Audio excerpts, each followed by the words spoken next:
Welcome back, everyone.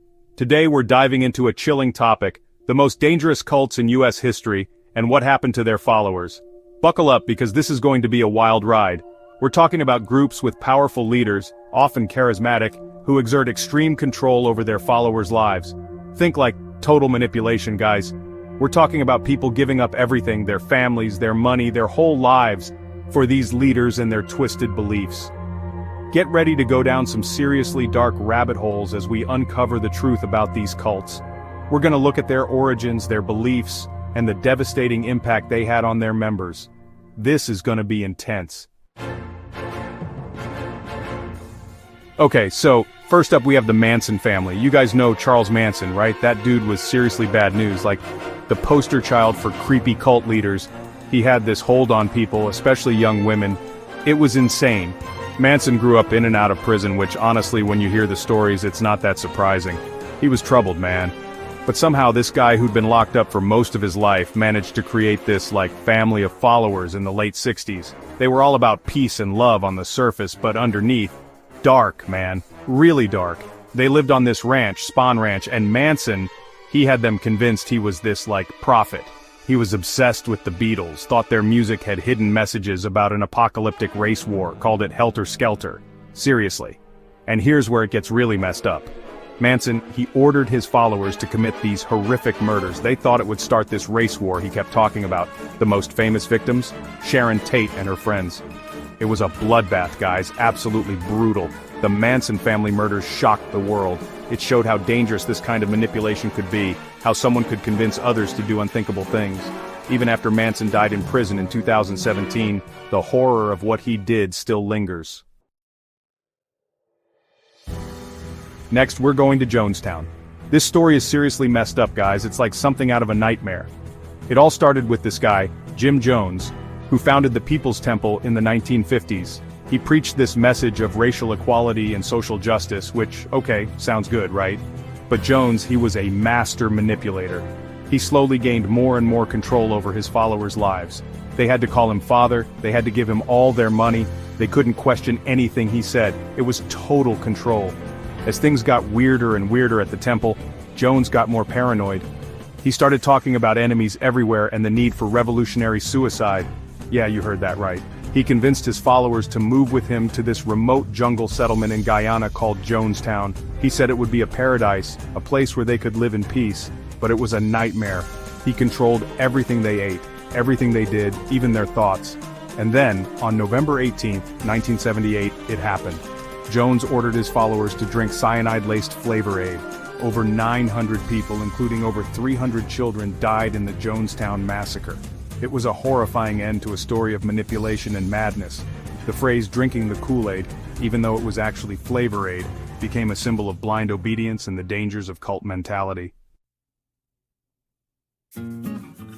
Okay, so, Heaven's Gate. This one is seriously out there, guys. We're talking aliens, spaceships, and a whole lot of weirdness. The group was founded by Marshall Applewhite and Bonnie Nettles in the 1970s. They called themselves Ty and Do, which, okay, already strange, right? They believed that they were extraterrestrial beings and that a spaceship was coming to take them to a higher level of existence, literally. And they weren't kidding. They convinced their followers to give up everything, their possessions, their families, even their identities. They even went through this ritual where they castrated themselves because they believed that physical bodies were just vessels that could be discarded. I'm not making this up, guys. It's all true. In 1997, convinced that the Hale-Bopp comet was a sign, 39 members of Heaven's Gate committed suicide in a mansion in Rancho Santa Fe, California. They were all dressed in identical black tracksuits and Nike sneakers, with their faces covered by purple cloths. The Heaven's Gate suicides were a chilling reminder of the power of belief and the dangers of groupthink. It showed how easily people can be led astray, especially when they're searching for meaning and purpose in life. This one still haunts me, guys. The Branch Davidians. It all went down in Waco, Texas, back in 1993. It started with this guy, David Koresh, who took over a religious group called the Branch Davidians. He was charismatic, intense, and he had this hold on his followers that was hypnotic. Koresh believed he was a prophet, the final prophet, and he had some seriously strict rules for his followers. They lived communally at a place called Mount Carmel Center, and he controlled every aspect of their lives. And I mean everything. Things took a dark turn when rumors started swirling about weapons and child abuse at the compound. The ATF, the Bureau of Alcohol, Tobacco and Firearms, they raided the place, and that's when things went to hell. It turned into a 51-day standoff, the longest in U.S. law enforcement history. Then, on April 19, 1993, the FBI stormed the compound.